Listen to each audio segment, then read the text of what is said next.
Yo, it's Chris Bewley. Welcome to 7 Days of Flesh and Blood. Here is Carol. Enjoy.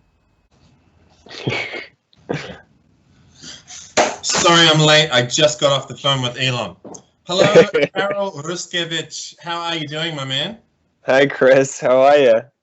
I'm very, very good. Very, very warm, as a matter of fact.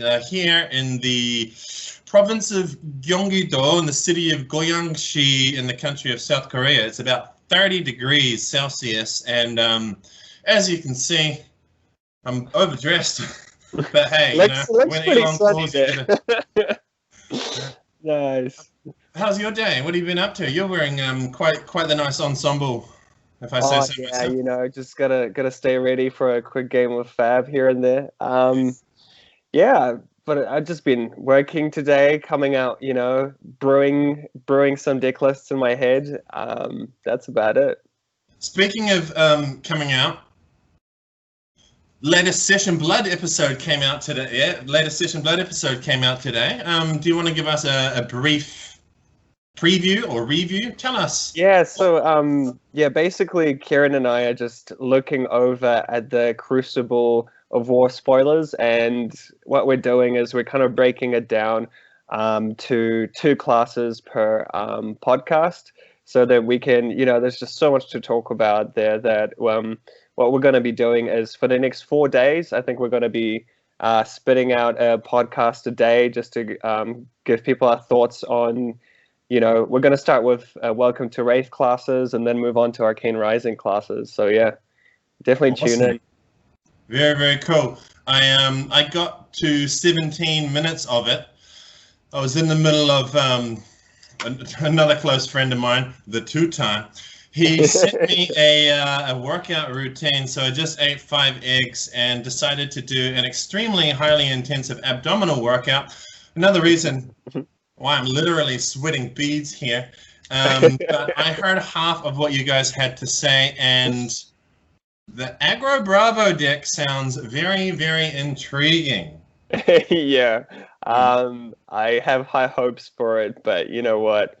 It might be one of those blitz play it once and blitz and never again type thing, but we'll see. I'm definitely gonna try it out. Well, I think one of the things that you are very well known for in the Flesh and Blood community is innovation and outside the box thinking. And of course, well, it's no secret to you or many people of the community. You're not only my favorite player, my favorite New Zealand artist, but also one of my favorite people. So yeah, shout out to you. Thank you, Chris. That's very nice of you to say. Well, hey, you mentioned you were doing some work earlier. Now, by work, did you mean playing Flesh and Blood or something else?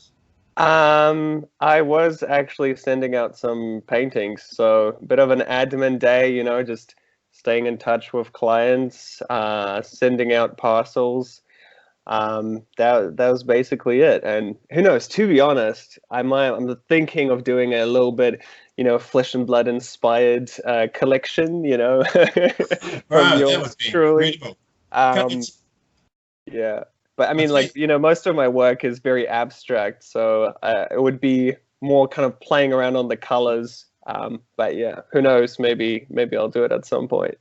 Wow, incredible! Hey, all right, I've got not only a proposal for you, but also a secret that only Henry Moore and Callum Giddens currently know. Oh, I'm quite a fan of art myself. Well, that's not the secret. But I sent an email to a man called Eric Klug at about 4 a.m. Korean time. Have you heard of him before? No, I haven't. Oh, wow. For you and for those out there, Eric Klug is an incredible artist. He's a painter, and what he does is he alters Magic the Gathering only, trading cards, and absolutely, he's quite well known, really, and he's incredible. So I sent him an email yesterday. And of course we know about is it raining? Oh no, I'm just sweating. The new brute weapon Mandible Claw. Oh yeah.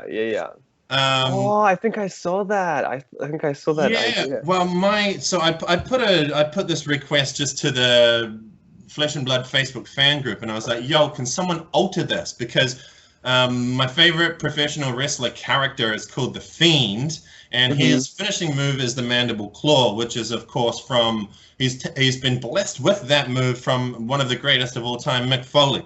Anyway, long story short, I sent this message to Eric Klug, very well-known card-altering artist, and I was like, yo, Klug, can you take the Fiend and the Mandible Claw, put them on these 2 Mandible Claw Flesh and Blood cards, Adult Reiner and Young Reiner?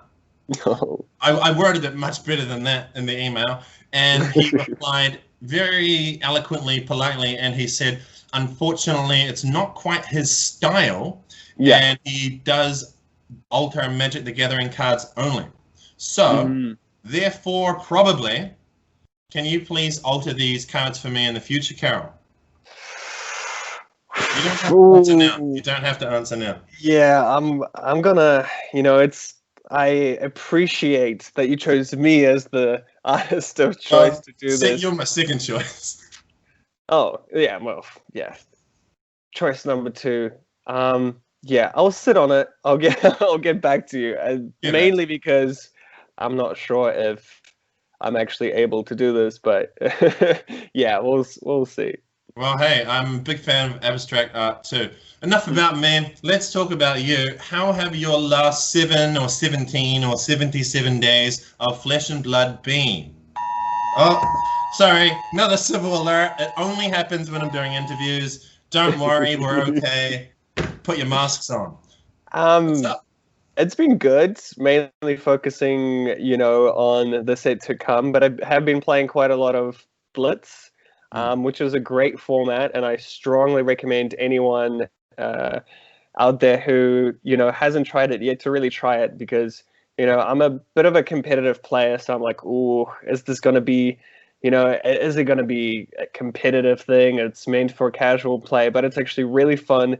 And it's a great way to test your lists as well. I found that you can, if you have an idea for a deck list, put together a Blitz list and play it, and it's way easier to test because the games are so quick. So any ideas or card combinations you might have are actually, tested so well in this format.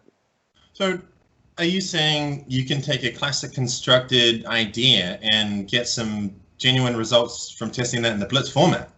Absolutely. I mean, it's a really quick way to test an idea. All you have to do is just cut one card out, and you're basically ready to go. Wow, that's cool. Awesome, man. Yeah, well, next part is, I guess, hey, let's talk about spoilers. But here's a segue. This is what they taught me in broadcasting school.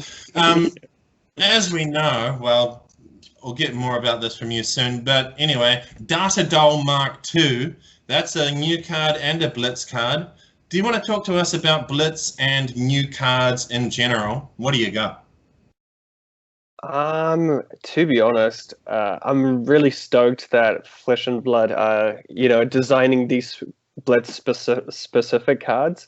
I think it's really gonna get people interested who, don't feel confident in the competitive scene, and, don't necessarily need or want to jump straight into the, these really tough constructed games where it's like a grueling 50-minute game. And also, I mean, you don't need as many legendaries, majestics to have a really decent Blitz deck. So I think it's really cool that it's getting this support, definitely.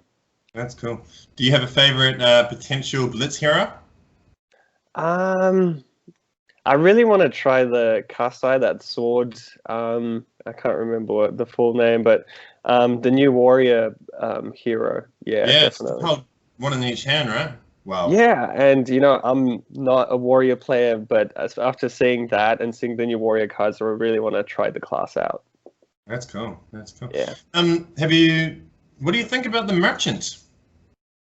It's really interesting. I think it's caught people by surprise, the class anyway.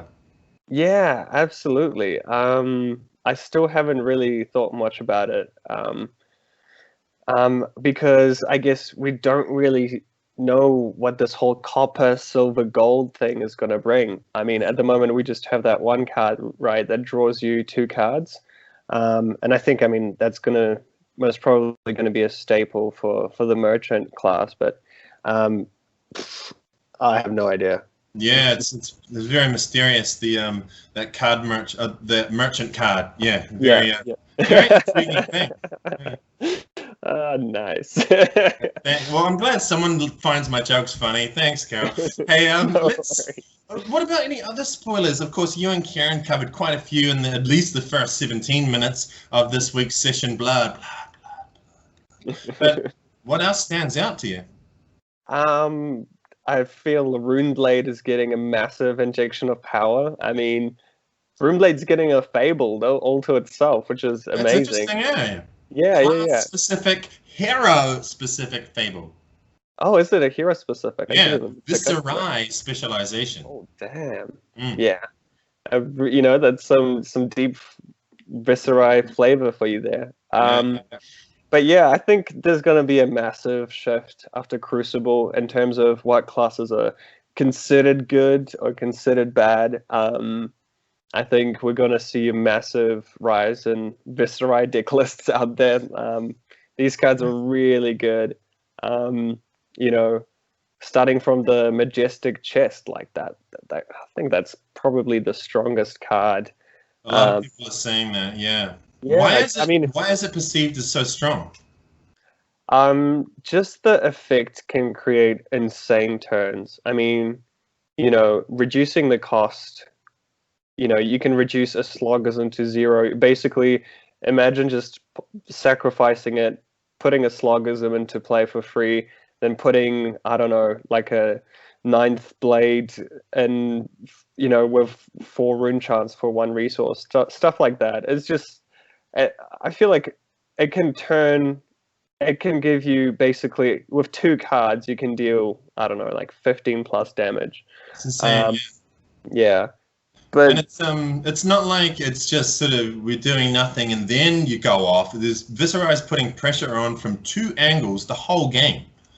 Yeah, absolutely. I think the class didn't get as much love in the competitive scene before Crucible, but it definitely will now. Yeah, and personally, I really like the look of Ranger. I think many people were kind of waiting for these, massive Ranger bombs. But I think the cards that have been shown are definitely powerful. Yeah, it's insane. There's just so many. I feel like I'm just repeating myself every time I'm talking with someone, but there's just so many ways to do the classes. It's almost overwhelming. What do you think? You are very well known as a brute player. Any comments on some of the brute cards? It definitely gives brute a lot more options, but I mean that's true for all the classes, as you said.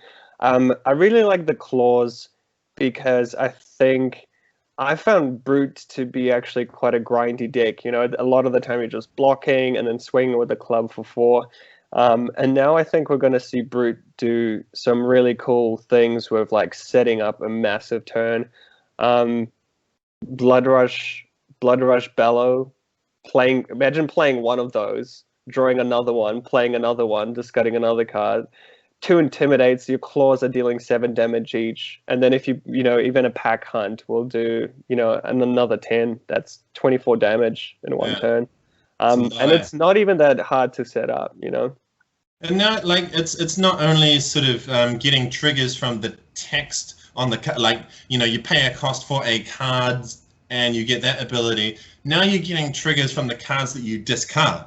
Absolutely, and that's massive for brute because that's just value. Whether it's drawing an extra card or getting a free intimidate or getting, pumping your next brute. You're just basically getting value from discarding, which is, I think, something that a lot of players kind of stayed away from brute because of that whole discard component. Not only are you discarding cards, but you're discarding cards at random. So people are just like, oh, this is too RNG for me, which I really don't think is the case. If you pitch your cards right, if you set up your turns right, brute's actually really powerful. Yeah, that's cool.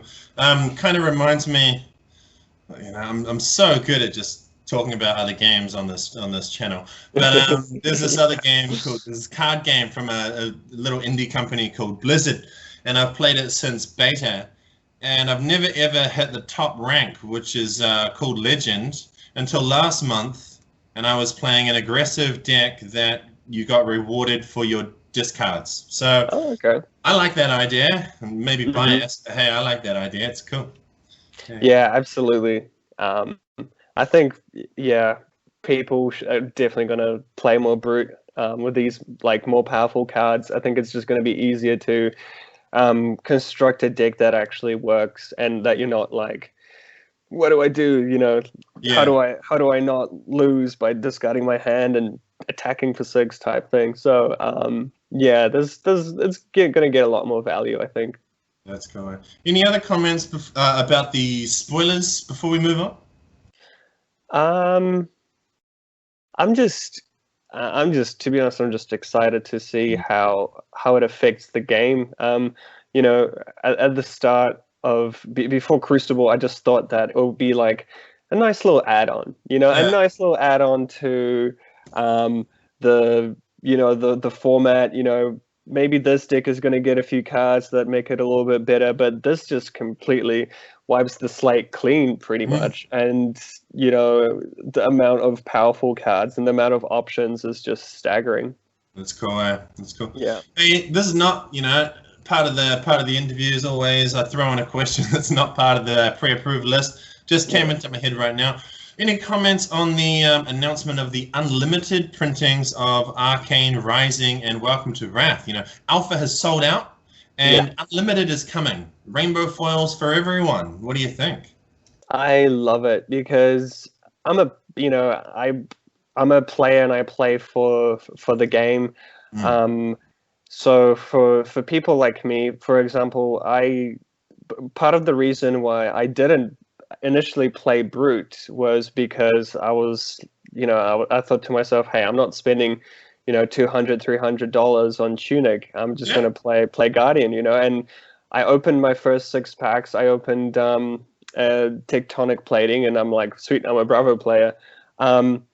So for me, I think it's good because I hope what it does is just gives players the ability to just play whatever they want on a reasonable cost. And Absolutely. I think it's a win-win situation because then you have the collectors who are just like, look at me, I have the alpha heart, and they're happy as well. Yeah, yeah. So I think it is a bit of a win-win for both of these types of players. Abs- Um, yeah, well, both of these groups that are drawn to Flesh and Blood, so I think it's great. And to be yeah. honest, I really can't wait for Europe to kick in. I've been getting a lot of messages from players in Europe being like, when can we just draft and stuff? Yeah. So it's going to be great for them to get to play. Very cool. Canada has also been officially announced, so it is expanding at an extraordinary rate. This game. Yeah, definitely. Yeah. Hey, so this game, other games. Now, of course, I think you and I think we're pretty good bros now, and I've played like every possible card game that I can get my hands on. I lived Yeah. in Auckland for about 8 years, but I never met you until Flesh and Blood. Where have you been, and what kind of gaming background do you have? Yeah, it's probably because I played Magic. I was really into Magic the Gathering around early high school times. So probably between like 14 and 15.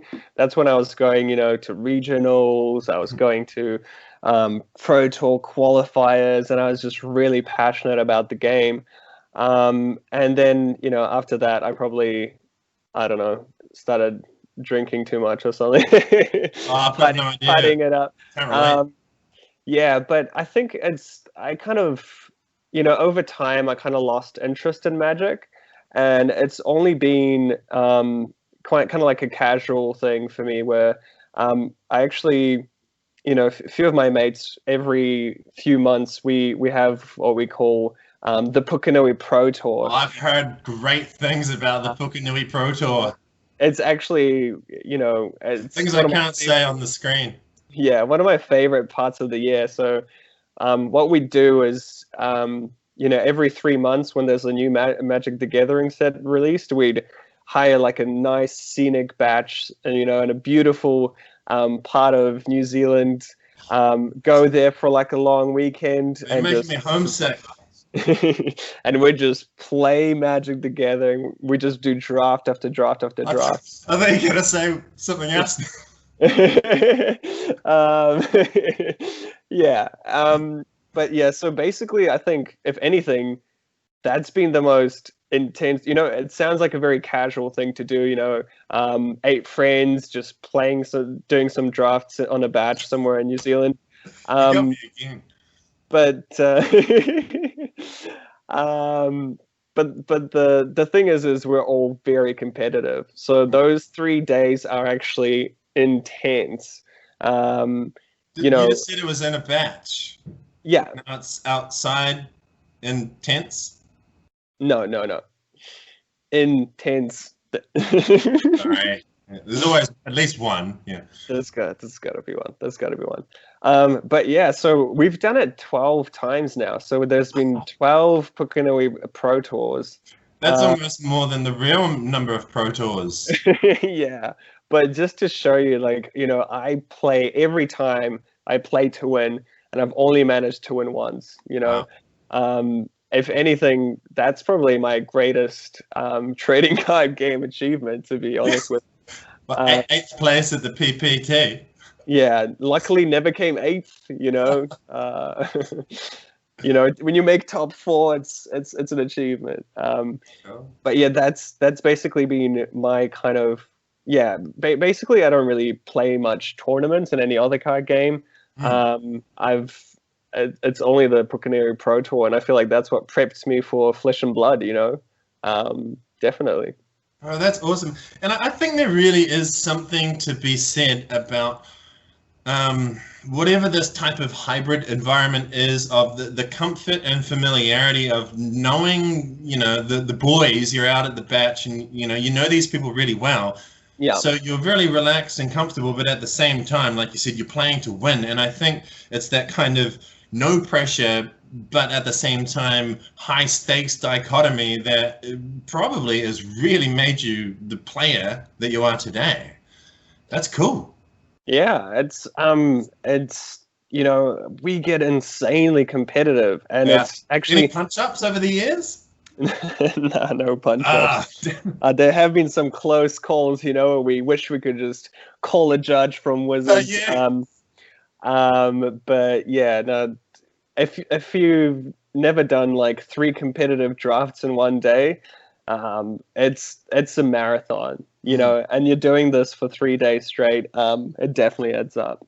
Wow, that's awesome, man. Hey, well, here's another question. When it does come to, I guess, these days with the Flesh and Blood events, yeah, I imagine you do some preparation. Who do you prepare with, and how do you prepare for more high stakes Flesh and Blood events? I guess basically, you know, Fantastic Four?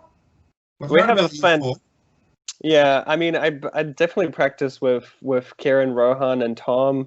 You know, the players that I started playing this game with, and you know, that's been just nice because we all have a class to ourselves. So you know, it's hard to test a mirror because, you know, I'm the only brute player. So to be honest, I don't even know how a brute mirror works.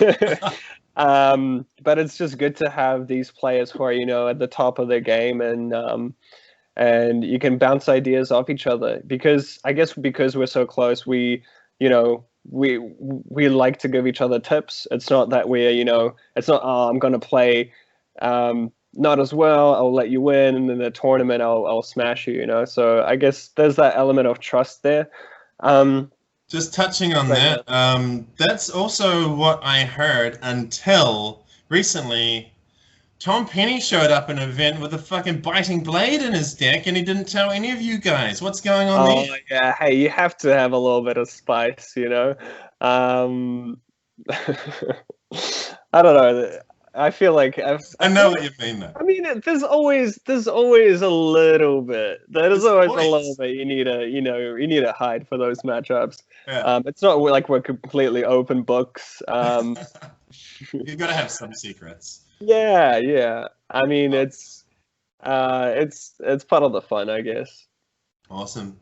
Hey, you know, as I said previously, I'm your number one Barn, I'm your number one fan, and I am also a very big fan of language in general, specifically writing. And let me say a few sentences here. Forgotten Hero packs a punch. How to beat Dash Control. Is Wizard bad? Now, these are all incredible articles that you've written on metricsdaily.com. And specifically in the most recent article about the Wizard, you used, man, like, so, I don't know. I think I know where this is going. I don't even know. Well, you've had, like, just the way that you choose to write. And even in this one, you had sort of some bullet points, some takeaways, some bold, some italics. I am just really blown away by your writing style. Why are you so good at writing? And do you have a process? What's going on there?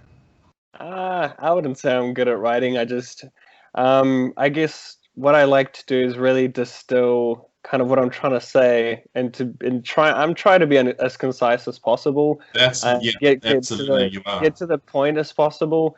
And I do like to bold, do a bit of a bold statement, so you could skim through it, and you could really just read that, and that's the main kind of takeaway. So if you're so that way, if you don't have much time, you can just get the main points.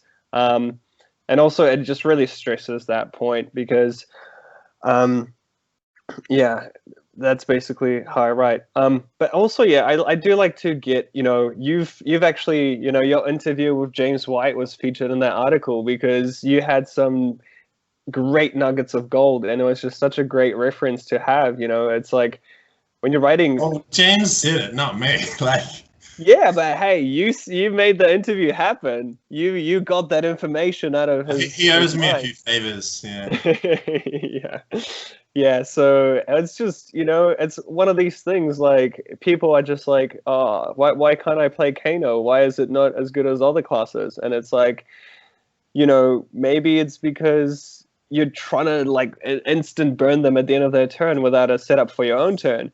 And I think it's a big point is that, the Kano ability is super powerful, but you can't overdo it, if you're just trying to blind Kano constantly, you are going to basically lose on that card advantage, and eventually, those little disadvantages will stack up. So, it's absolutely fine to use Kano's ability on your turn when you still have cards in hand, so that you have a plan B, One way that I kind of look at one part of Kano is when the final turn of the game comes, or when you think that you could be possibly, maybe, perhaps about to kill them.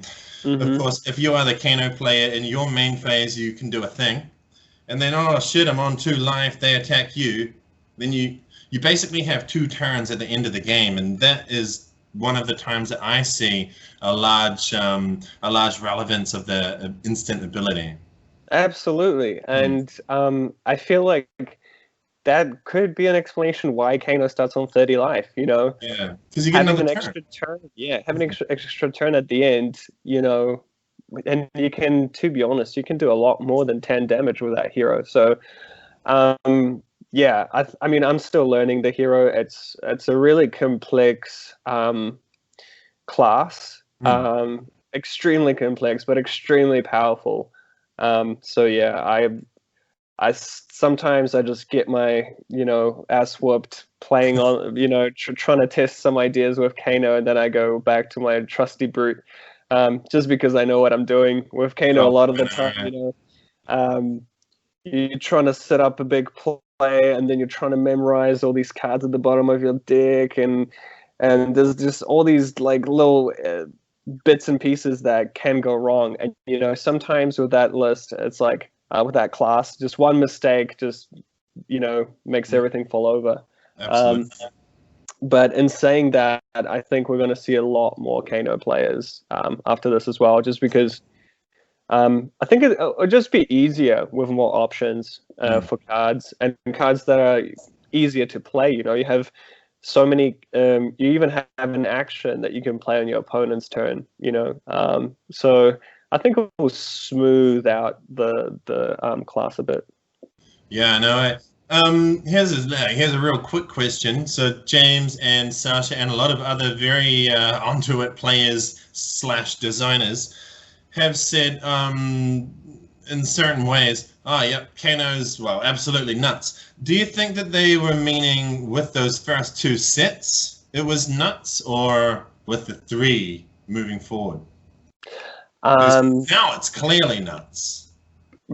Both. I think I've been trying to find, you know, the pre-Crucible Kano and do really well with it, but I think, you know, even in Taiwan, you could see, you know, there was a Wizard player who just went undefeated in Swiss, you know, really good results. I think he top 8'd twice or 3 times. So I feel like it's one of those classes that you really have to commit, because you have to know it inside out. You know, as I said in my article, it's a glass cannon. Like any artwork there too on that glass cannon. Thank you. That's where my artistic abilities really shine. You know. But I feel like it's that's the thing. You could potentially one little slip up, you know, maybe you miscounted the cards and you you know, went for a Kano ability too early and missed. Like that can be a massive setback. But at the same time, there's all these powerful things you can do, like the chain damage you can do. You know, one burn spell into another one that just kind of amplifies the damage. It can do some crazy things, and I think it's the only class that can do like, you know, 60 damage in a turn. Well, Azalea told me something different, but we'll see what happens, I guess.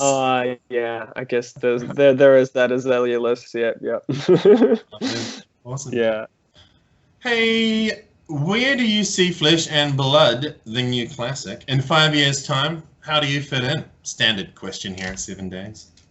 I would be surprised if the game doesn't grow massively. I'm expecting the game to pick up pace in basically all the continents it's launching or has launched already.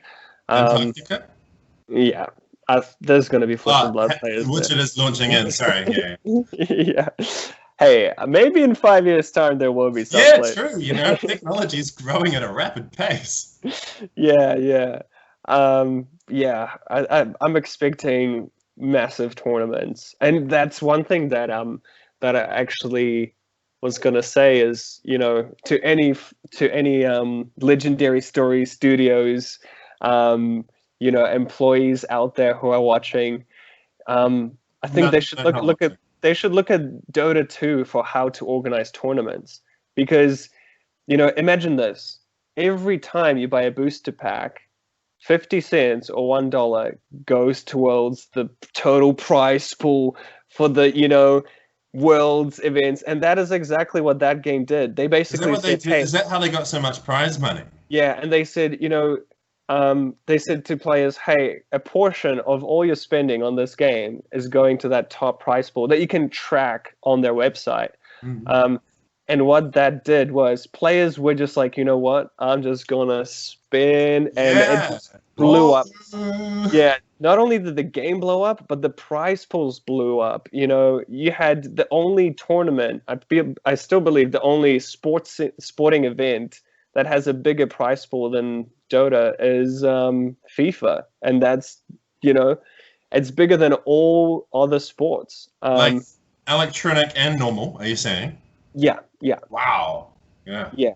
And I think the prize pool last time they did the tournament was something like $40 million or something. So those are big bucks. Are you hearing this, Sam? What the fuck? Yeah. Sam's here too. I think, and what I'm trying to say is, Flesh and Blood can learn from that and be like, you know what, that worked in that game. Maybe we can work in this. Maybe we can, grow this competitive scene with the players, taking a big part of that. Imagine just knowing that every time you buy a booster pack, the price pool just increases for like all competitive tournaments. I've seen people buy a lot of booster packs. Exactly. And that would only make them buy more. Everybody wins. Players win, retailers win, LSS wins. Yeah. You're a genius. You're a So genius. that's just my 2 cents. And hey, if that happens in 5 years' time, you can easily make a living of playing Flesh and Blood. Wow. And that's the type of thinking that we want, eh? I don't want it just a hobby. I want it to be like jobs. Let's create jobs for the nation. We need to create jobs for. Sorry, that's a good idea. Hey, Jacinda's happy. Legendary Studios are happy. Yeah. Everybody's happy. We're all happy. No, but it would just be, from my perspective, it would just be fun to watch. Imagine watching a tournament, the World Championship, the Flesh and Blood Championship, 2025. The winner gets $10 million. And then they whiff on their draw. Oh no, I flipped a potion off Kano. I can't block my potion. Yeah, I rolled a 1. Yeah. Have you rolled any really game-breaking ones or high-stakes ones on the old Scab skin? I did roll a few, actually, in my top 4.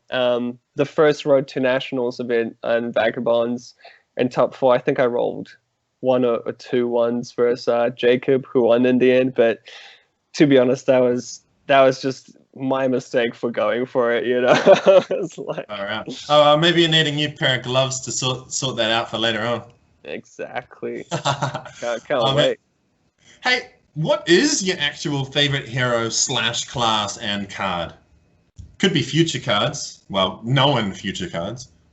It's so hard. I love Brute. I love Bravo. Those are the classes I played at the start of the game. I really like Wizard.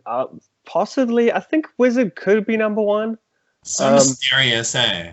Kano. Yeah. I think my favorite card right now has got to be Aether Spindle. Oh, bro, yes. That's what's the red one? You pay 2 and it deals 3 and the next card's instant? Or is it wrong? 4. Yeah. It deals 4 and then you get to opt by how much damage it does. Oh, yeah, I'm thinking of the wrong one. Yeah. You're thinking of Aether Flare, probably. That's probably my second favorite. There's too many Aethers. Yeah. No, I think Aether Flare could be my second favorite card. Because those two together, imagine just burning someone for 8 and then opting 8, and you're basically setting up your whole Kano for next turn. Well, that's what Mani did to me in the Blitz tournament, and he fucking smashed me so hard I immediately dropped from the whole event. I'm serious. Great cards. Yeah. Especially in Blitz, it's a bit painful. 2 turns and it's over. I love it. Yeah. Oh, man. All right. Well, when I hear you and Kieran Macker on Flesh and Blood, talking, discussing, and analyzing with such clarity, detail, and it's entertaining, both of you have this amazing growth mindset type of thing. You're not too quick to just black and white label things or just talk about things in absolutes. And I've never heard you make an excuse for a loss or rolling a 1 or. I think I don't know. What's going on with that mindset? I think from every game I've played, I think I have seen a way that I could have won that game. And if not, then my list was not up to it. So I think it's a combination of. I don't know, because it's so easy to kind of wallow in that, in the defeat and being like, yeah, you don't learn much from doing that, I think it's a natural thing to be like, like what If pinpointed on the things like, yeah, if this happened or if that happened, and there's just no, personally there's no use to me, like if my no, opponent got extremely lucky and managed to get like a natural combo chain on me and stuff, there still is a way to recover from it, just maybe like, yeah, basically maybe the blocking that I did was wrong, and maybe I should have saved for a different block and stuff like that. So yeah, I think there's every loss there's something to learn, every win there's something to learn. Yeah, that's basically my mindset. As that's awesome. You can always improve, basically. Exactly, yeah, that's cool. Reminds me of a very, very awesome TED Talk video by an incredible woman called Karol Dweck, and she talks about the fixed versus the growth mindset. And yeah, you and Karen and many Flesh and Blood players are the walking, living embodiment of that. So again, thanks for being you, Karol. It's pretty cool. Thanks, Chris. Thanks for being you. Oh well, hey, there's probably too many of me to go around, but hey, I try. Oh wait, shit, we're at 45 minutes already. It's just not enough. I could talk to you for 45 years, but hey, my girlfriend would probably get jealous. Anything you want to say to anybody before we go? I think that, I don't know. I guess I just can't wait. Like, definitely don't have a, try to keep an open mind to all cards. And I feel like what Flesh and Blood does really well compared to the other trading card games that I've played is there aren't inherently bad cards. There are some cards that are very situational or specific. Doesn't necessarily make them bad. So don't be too focused on being like, oh, here are 3 more Majestics that I have to add to my deck to make it good. I think what we see with Crucible is that a lot of these cards have very unique abilities, which is great because, good players will kind of utilize those. But at the same time, it's not that you have to have auto include all the Majestics in this particular class in your list to make it good. So just try and think outside the box. Don't underrate commons or rares. Yeah, basically sometimes a common can be better than a Majestic, in the right build.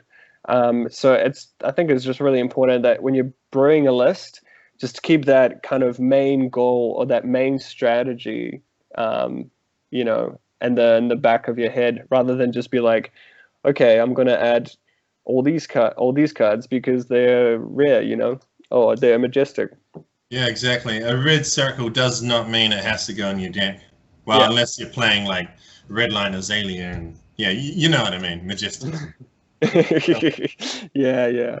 Oh, awesome. Yeah, absolutely. Hey, Karol, man, I can't thank you enough. Thank you so much for your time and your thoughts and everything that you've done for us and with us today. All the best in the near, present, and distant future. Thank you, and thanks for the interview. It's really cool. All right. Oh, Zuck's calling. I'll catch you later. Sweet. See you, man. Have a good one. Bye.